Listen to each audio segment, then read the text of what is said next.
Good morning. We are in chapter 19 of Shmuel Aleph, and we already saw most of the chapter. I just remind you, so we are keep seeing the deterioration of Shaul, and in this chapter, the attempts to eliminate David becoming revealed, not secret anymore. We saw that there were three attempts.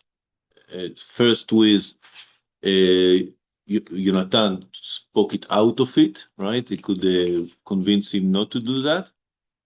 After that, he was trying to kill him again with a spear when he was playing for him, and he escaped home.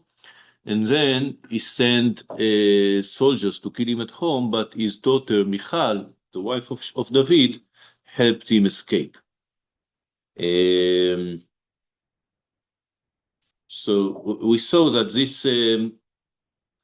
we see that Shaul is going worse and worse, right, in trying to do that, but the people around him are not with him. His daughter, his son, the closest people to him understand that it's wrong. And apart from understanding that it's wrong, it looks like everybody liked David. David was likable. He had some spatial grace, all because Hashem was with him. It's also an option. And everybody is helping David. We can say that Jonathan, the potential heir, understands that he loves David so much, so he's ready to give up, as we're going to see later, to give up his position for him. And Michal prefers her husband more than her father in this case. And then David understands he cannot stay that anymore, even though the final decision will be in the next chapter. Okay, so let's just read maybe the story fast, just to remember what's happened. Okay, well, I will read from the beginning, just reading. So Shaul urged his son Jonathan and all his courtiers to kill David, but Shaul's son Jonathan was very fond of David. And Jonathan told David, my father Shaul is bent on killing you.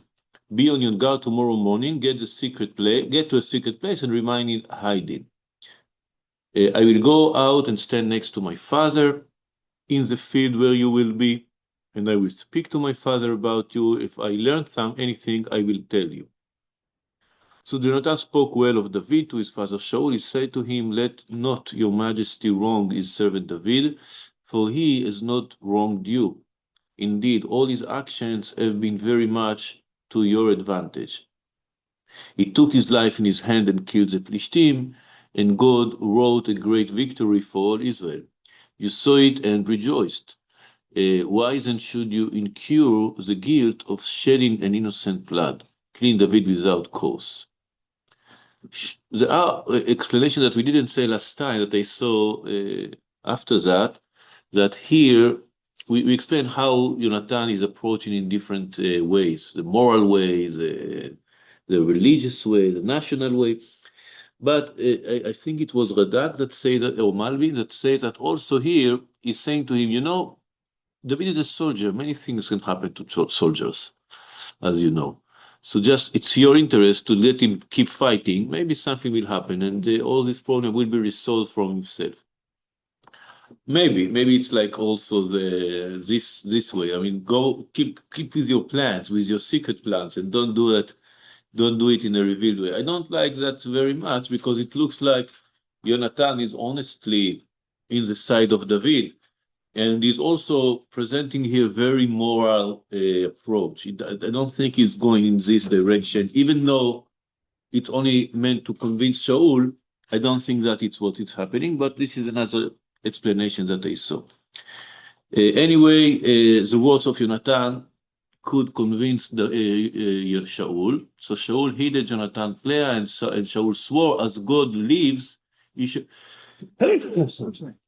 he should not be put to death.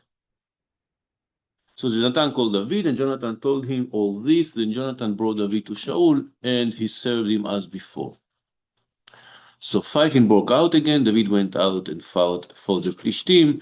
He inflicted a great defeat upon them, and they fled before him.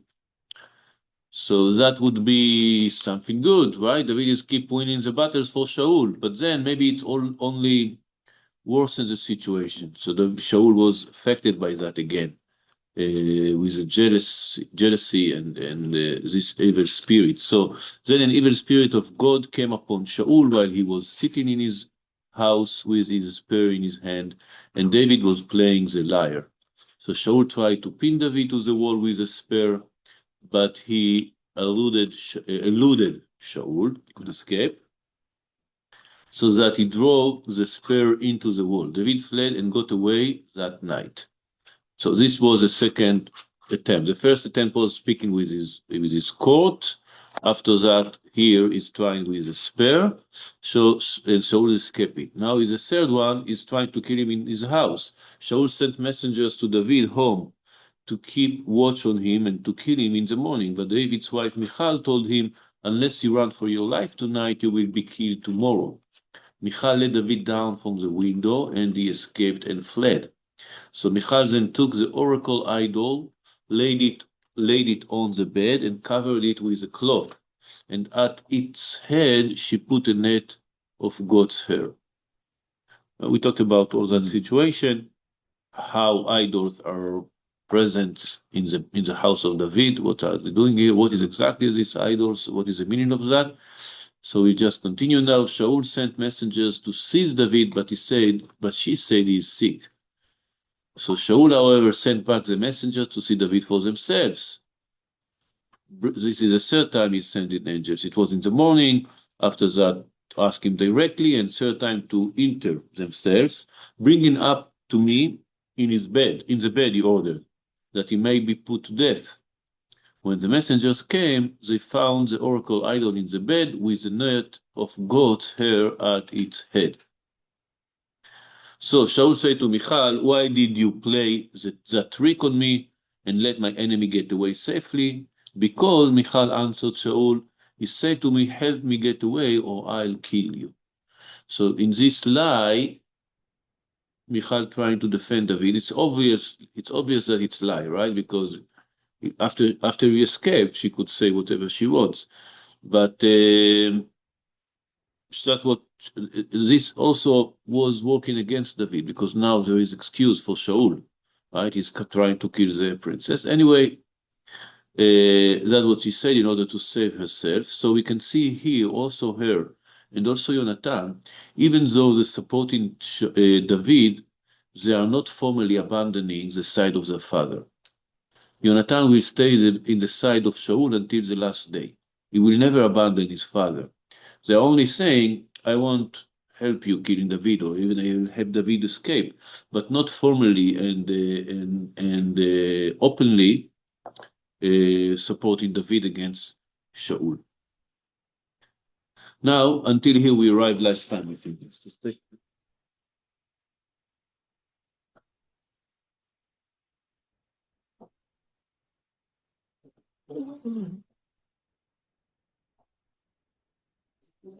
Now we are arriving the third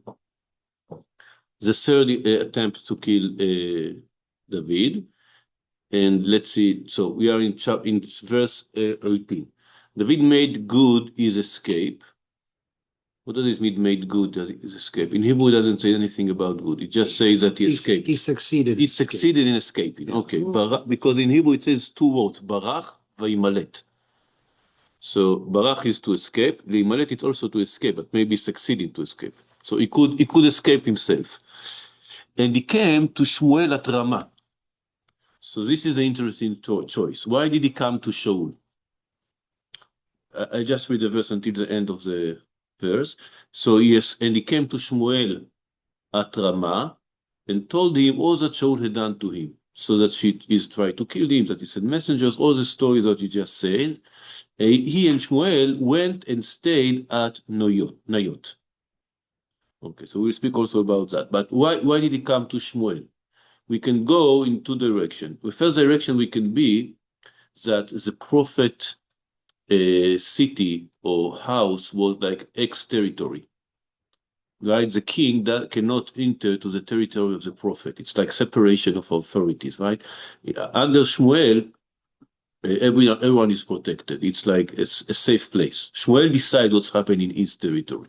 That would be one explanation. The other explanation is because Shmuel himself was the one who said to David, "You are going to be the king." And also, he was the one who made Shaul king. So he is a strong character here, so a strong person here that has a say in the court, and he can speak with a king. So it's maybe like he's asking, maybe Shmuel. So all the people that were very close to Shaul are siding with David. So it's the daughter, the son, and the prophet that was a prophet of Shaul. And we saw that Shmuel was very fond of Shaul, that he liked him a lot. Even though after the scene, he was praying for him. He was very upset when Hashem told him that he's not going to be the king. So Shmuel was certainly one of the close people to Shaul. And he also was the one who was saying that David is going to be the king. So David chose to escape to Shmuel. Maybe he will be able to protect him or to convince Shaul to change his ways. And now it says, and Shmuel and David went and Vayeshvu benayot. Then they stayed together at Nayot. What is Nayot? It can be understood that it's a name of a place, name of a city or a village. Some say it's like the yeshiva of Shmuel, where he taught people how to become prophets. Remember in the beginning of the story, it says that in the days of Shmuel, there was almost no prophecy. And Shmuel changed that situation totally in a way that there was a big yeshiva full of prophets. And you're going to see that there were many prophets in this yeshiva. So it would be the place where Shmuel taught his students to be prophets or to be rabbis or to be leaders or whatever. Right? So this is Nayot. According, the problem is, let's see, for example, the next verse. It says, Shaul was told that David was at Nayot in Ramah. Nayot or Ramah? Is it two different places? It looks like it's the same place. Ramah is the house of Shmuel. Ramata. So this is the house of Shmuel. Everybody knows that Shmuel lives in Ramah. So what does it mean in Nayot in Ramah? So it looks like it's not a name of a place. So it may be, like I said before, the name of the yeshiva. So inside the city of Ramah, there is a yeshiva of Nayot, or the territory, the ex-territory of the prophet inside Ramah.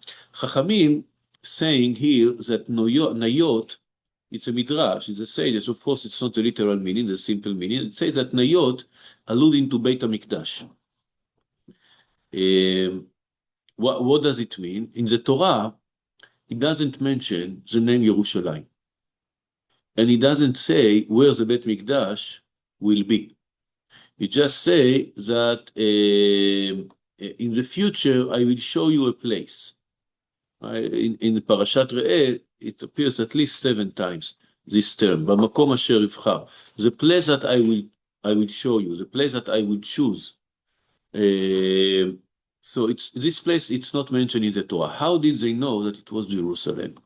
Apparently it was or transferred in tradition from generation to generation, or it could be understood according to the Torah in some hints and some, I don't know, secrets and Kabbalah in a way. So according to Chachamim, David and Shmuel were sitting together, and Shmuel transferred to David the knowledge about the place of Beit HaMikdash, where Beit HaMikdash will be. It's an interesting moment to do that when David is escaping for his life. Shaul is a crazy king and everything is just very, very unstable.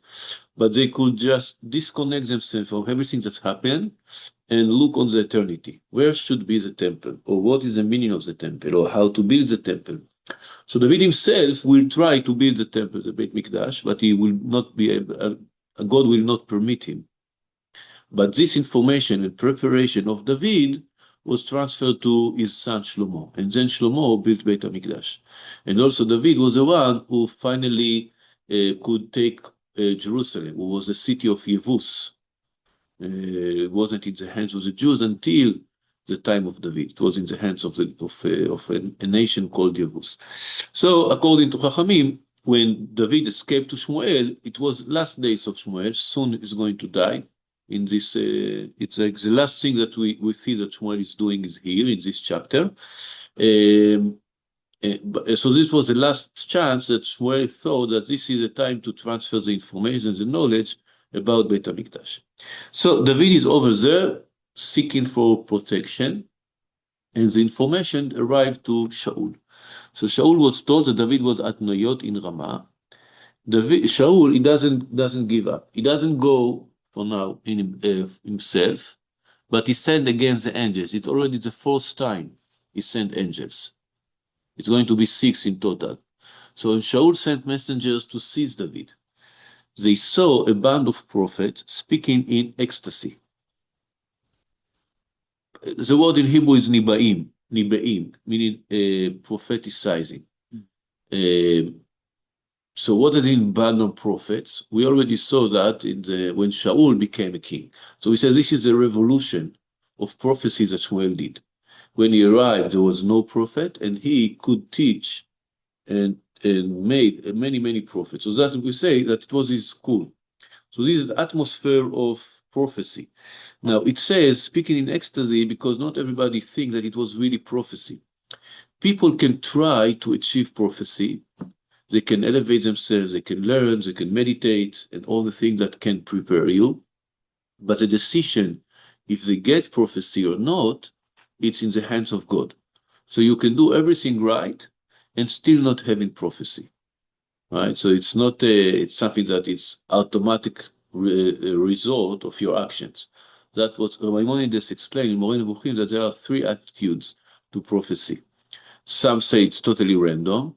Some say it's the necessary result of your action. If you do certain actions, you will get prophecy. And he said this third opinion, which is the opinion of Chachamim, and this is the truth, that it's both, meaning you have to prepare yourself, you have to work, you have to elevate yourself.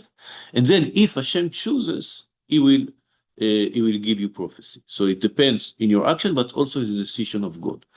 And so when you're saying about La'akat Nevaim, a band of prophets speaking in ecstasy, maybe they were all in the process, but not necessarily all of them had a truth prophecy. Maybe some of them was fake prophecy or was trying to arrive to the mood of prophecy. Why I'm saying that? Because later we're going to see a big question about that. We will see soon. So with Shmuel standing by as their leader. So Shmuel, what does it mean that he's standing by as a leader? Nitzav alehem in Hebrew. He was teaching them, he was guiding them how to do that correctly. So the messengers of Shaul arriving there and seeing what's happening, and what the mission was to take David. But then there is an unexpected result, and the Spirit of God came upon Shaul's messenger, and they too began to speak in ecstasy. So they also started that. So the big question here, if, like we said before, the prophecy is something that is achieved by some kind of personal work and elevation, these messengers of Shaul didn't do this work. Why did it happen? So we can see that this is not a true prophecy. It's just like some kind of inspiration. When you feel, and God can choose to speak with people that are not totally prepared, like we saw with Bilam and other cases. There were Avimelech and Lavan. There were other people that God spoke with them without the preparation. But you don't have to arrive to direct speaking with Hashem. We can say that it's, like we said, divine inspiration, some kind of divine inspiration. Some, for example, say, Abarbanel says that what was when it says that they spoke in ecstasy or that they prophesied, the band of prophets were prophesying, what did they prophesize? That David is going to be the king, and Shaul will not be able to kill him. So if this is a prophecy, the messengers would say, why would I mess with the next king? Right? Why should I be in the side that is against the next king? The prophets here, all the prophets saying that David is going to be the next king. I don't want to have problem with that. So that's the reason they avoided. But I think that the simple explanation is that they were inspired also. All this situation inspired them in a way that they didn't complete fulfill the mission that Shaul sent them. So Shaul doesn't take the hints. He doesn't react. He doesn't understand. He doesn't want to understand. He tried again. When Shaul was told about this, he sent other messengers, but they too spoke in ecstasy. They also prophesied. And then Shaul sent a third group of messengers, and they also spoke in ecstasy. Right? So he's insisting, and he sees that nothing happened.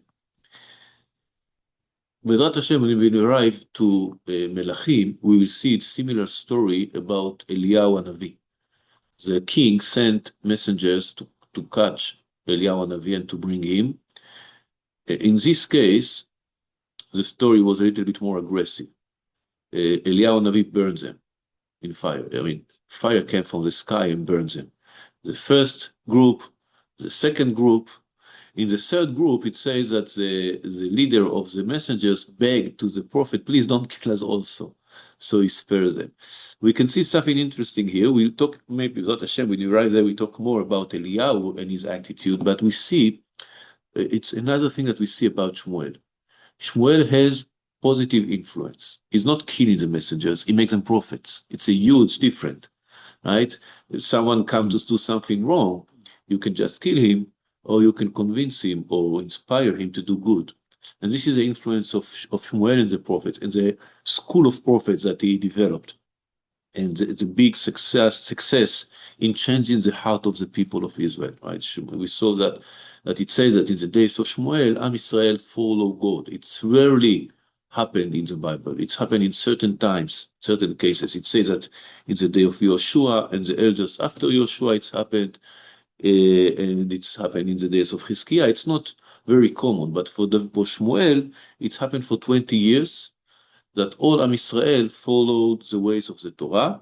And we can see this also in this story, right? How people that come to Shmuel are changing for the better, right? Are transferred for the better. So this is a comment about Shmuel, but the main story here is Shaul. Shaul doesn't give up. He is determined to kill David. He's obsessed with that. And he sent three groups of messengers. All of them are not able to complete the mission. So he decided to go by himself. So he himself went to Ramah. When he came to the great cistern at Sechu, he asked, where are Shmuel and David? And was told that they were at Nayot in Ramah. So this is interesting. I will read it more and then I return to that. So he was on his way there to Nayot in Ramah when the Spirit of God came upon him too. And he walked on speaking in ecstasy or prophesying until he reached Nayot in Ramah. So he himself also started to prophesy. What did he prophesy? Maybe something meaningless. Maybe that exactly that. David is going to be the king. Okay, so it's but here, let's see another verse. Yeah, it's the last verse. So we see another verse. Then he too stripped off his clothes, and he too spoke in ecstasy before Shmuel, and he lay naked all that day and all night. That it was why people say, is Shaul too among the prophets? Okay, so let's see that again. First of all, it's interesting to see the contrast between Shaul and David in this verse. So where is David? David is in Ramah. Ramah is a house of Shmuel, but it also means hill. Ramah, Ram, it's something that is tall, high. So David is elevating himself, he elevated to Ramah, he rise to Ramah, lifted himself. And Shaul arriving to where? To the cistern, to the well, cistern well, which is a deep place. Okay, so it can be a place, name of a place, the famous great cistern of Sechu, but it's also something symbolic. Okay, so David is going up and Shaul is going down. And then he doesn't know where David. It's also reminds us the story of Yosef seeking for his brothers, also only in the opposite way, right? Remember the story when Yaakov was looking for, Yaakov sent Yosef to look for his brothers, and he was wandering in the field, and he asked a man, did you see my brothers? and he sent him to the right place. Also, the Shaul here is very similar. He's going, where is my brother David? Okay, he's looking for the brother and the people. So he's lost. He's wandering. He doesn't know where he is. So from the king that is powerful and know everything, he can do everything, he should ask people, random people in the street, do you know where is David? It's also strange that he's asking because he was told before that David is in Nayot in Ramah. So why is he asking? So it looks like he's very confused and lost and doesn't know what to do, and they send him to there. And then in the way, he himself become a prophet. What does it mean? So again, in the story when Shaul became the king, it says that Shaul started to prophesy. When he arrived to the bands of the prophets, he also became prophet himself. And also here he became prophet. But of course, there it was in a positive way, and here it was in a negative way. That's why some explain that this late Nabe, this prophesying, it's not prophecy, and that is the reason that it's translated as speaking in ecstasy. So you can be a crazy person that speak like prophet, or you can be a prophet that speak like a crazy person, right? It's the truth prophecy and the false or fake prophecy. So Shaul was going up to become a prophet, and then he's going back to become a non or a fake or false prophet. And also the direction. There he was going to Ramah, to his house, and here he's going to Ramah, right? To giving up his. It's closing the circle, right? It's a closing the story. It's a closure for the story of Shaul. You started as a prophet, and you ended as a prophet, but in the totally opposite way. And this is the same phrase that it was said in chapter I think it was chapter 10. Let's say, Al Ken Yomru Agam Shaul Banevi'im. Is Shaul too among the prophets? So in the beginning it was, wow, Shaul became a prophet. That's great. And here, oh, Shaul became like crazy as prophet, who spoke in a rare way. The last point that I want to mention here, of course, that is a clause where we spoke about clause several times already, and it's also a symbolic act of his position. He's taking away his clothes. When it says naked, not necessarily naked as the day he was born. It can be naked from the clothes of the king, or wearing the clothes of the prophet, who was a very simple dress or something like that. So what we can see here, what is protecting David in this case? The first case, David was protected by Jonathan. The second case, David was protected by Michal. Here, who is protecting David? We can say Shmuel. Shmuel is making Shaul prophet again in some way. We can say God himself. Okay, so until now, it was God also, but in a hidden way. It was by Jonathan, by Michal. Here is direct intervention of God. Shaul is coming to kill, he's sending messengers, and he's coming to kill David, and Hashem doesn't let him. Hashem makes the people prophets in order to avoid that. So there's no more clear than that. Hashem is in the side of David. It's not only Jonathan or Michal or Shmuel. Hashem himself is intervening here in order to prevent Shaul from killing David. So this is, we can say, another symbolic crowning of David as the heir of Shaul. Okay, so when Hashem himself is protecting him in a divine way by making people prophets, so this is a clear sign that David, Hashem is in the side of David. Okay, well, I think we stop here. Yeah, the story continue.